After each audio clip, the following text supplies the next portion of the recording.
Alrighty folks, so today we are going to see how good or maybe bad of a job I did at putting this thing together and making it the right size for the evaporator pan that's going to fit on top of here.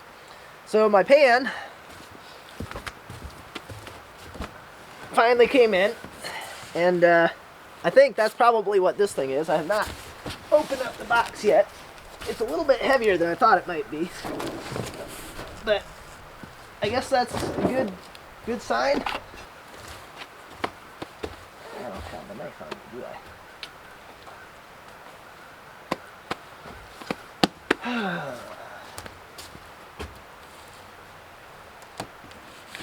Crocodile Dundee, anyone?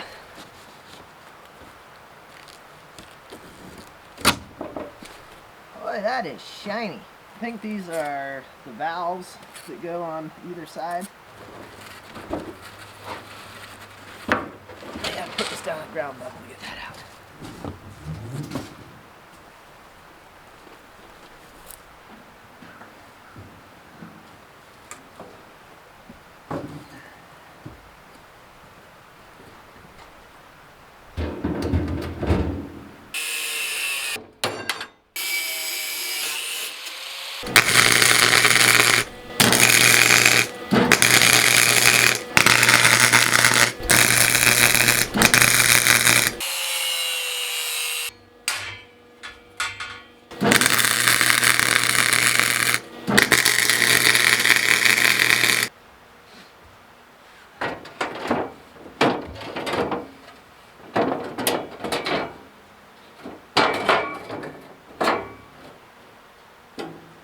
That looks pretty good.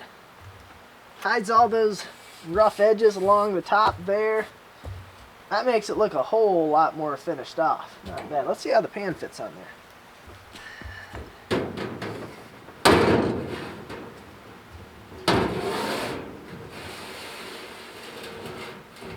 That is not bad. I'm gonna get some sort of stove gasket or something that'll go between the angle in the pan. That way it'll kind of make a better seal in between here. But that's, yeah, that fits real nice on there. I like that.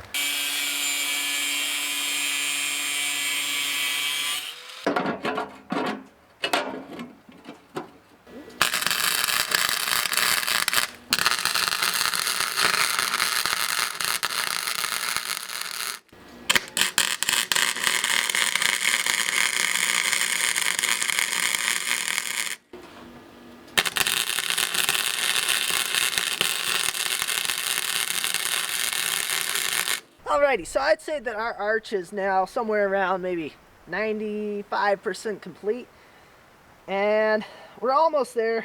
I'm sure there's still a couple little things. Well, I know there's a couple little things here and there that'll need a little work or something, but I'm itching to put a fire in this thing and test it out. So as you can see, we've got the arch moved out here in the open, got the pan on here, I got it all rinsed out. And we're going to do a test fire in this thing today. So before we do that, still got some stickerage on here that we need to get peeled off. I'm going to put some water in here because I don't have any taps in yet. Put some water in, and then I can use the water to see if it's level or not. And then we can kind of put some blocks under whatever quarter we need to in order to get it fairly level. That way we got a nice even layer of water in there. And then yeah, I think we can fire it up at that point and see how well it works.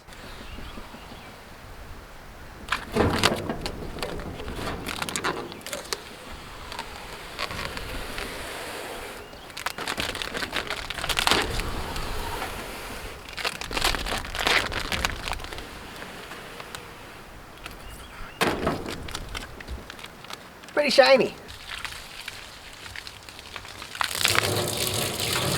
Oh, you know what? It would probably help if I put the plugs and the valve in here before I tried putting liquid in it.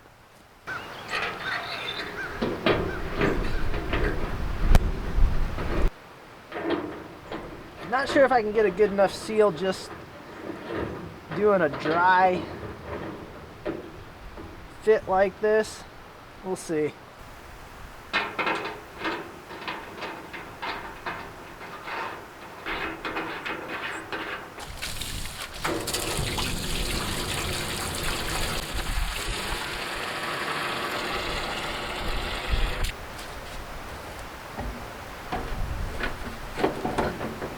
we go. 2 feet of pipe ought to be plenty, right?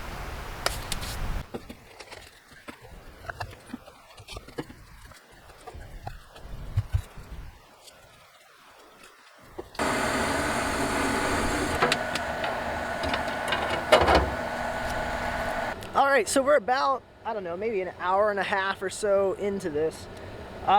It took quite a while to get the fire really going.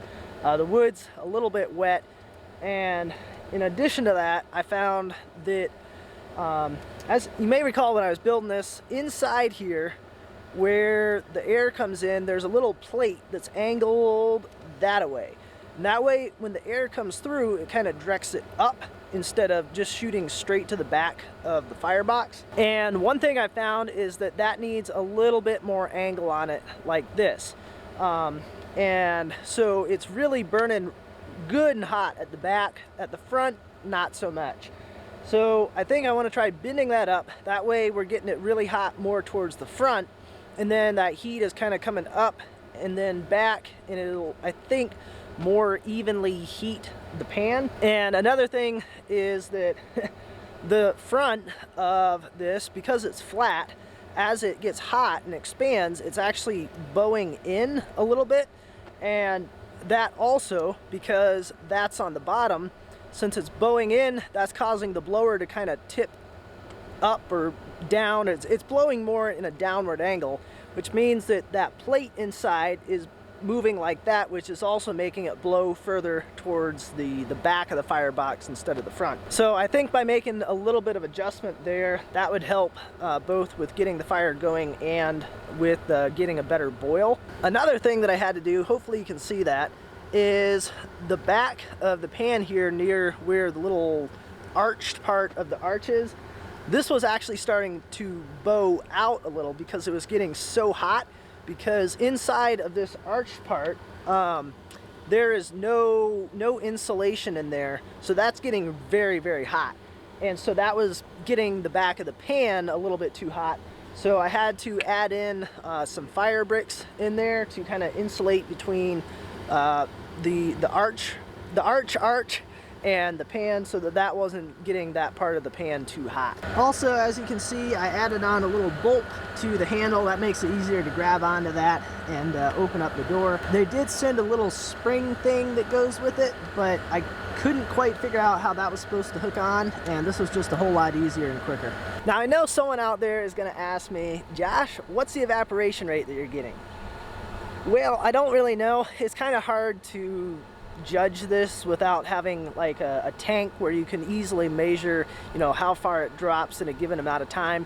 A really rough guesstimate is that currently, with it not being set up quite as well as I think it could be, somewhere between 6 and 9 gallons an hour ish.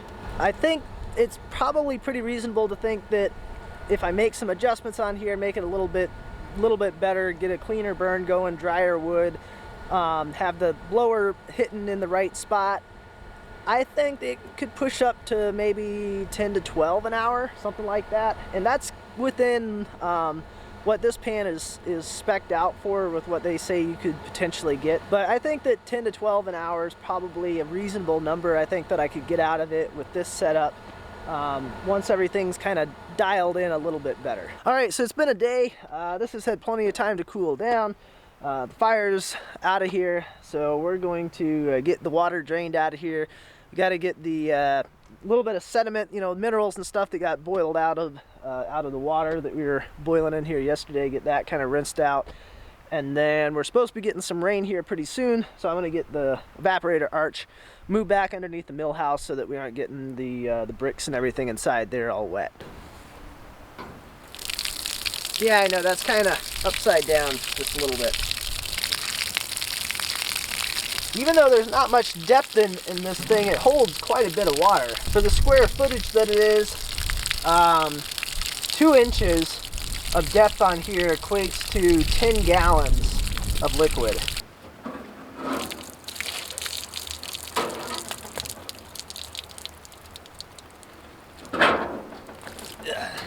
So as you can see, we had something kind of interesting happen, and I knew this was a possibility.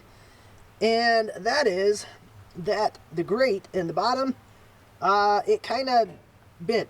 It got so hot that the metal just kind of caved in, and when that dropped down, that allowed the bricks to drop down along the sides far enough that the angle iron was not able to hold them in place anymore, and those dropped out. Now this happened once it started getting burnt down further, because when I was keeping it really full, the wood was up along the sides enough that it was holding the bricks in place, even though they could have dropped down. But once it started getting burnt down and there wasn't anything in the middle anymore, that's when they started falling out. And just for the fun of it, let's I want to go ahead and pull this grate out of here, and we'll take a look at how badly bent it actually is. Alright, you ready for this?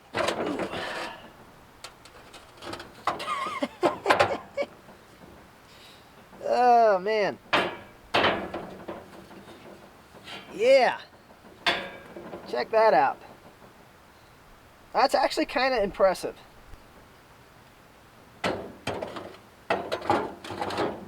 Alright, let's get this thing moved out of here before it starts raining.